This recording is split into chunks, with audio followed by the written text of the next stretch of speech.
بن عامر بن عاص رضی اللہ عنہما سے روایت ہے کہ انہوں نے نبی صلی اللہ علیہ وسلم کو سنا،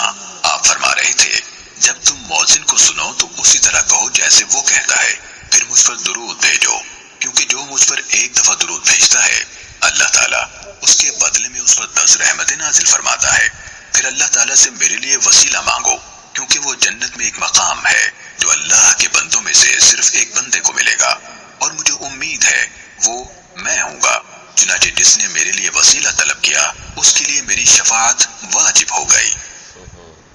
صحیح مسلم حدیث نمبر 849۔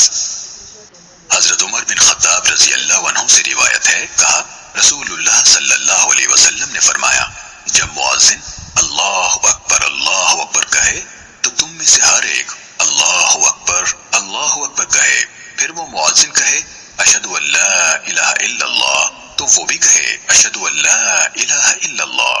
پھر مؤذن اشہد ان محمد رسول اللہ کہے تو وہ بھی اشہد ان محمد رسول اللہ کہے، پھر وہ مؤذن حی علی الصلاۃ کہے تو وہ لا حول ولا قوۃ الا باللہ کہے، پھر مؤذن حی علی الفلاح کہے تو وہ لا حول ولا قوۃ الا باللہ کہے، پھر مؤذن اللہ اکبر کہے تو وہ بھی اللہ اکبر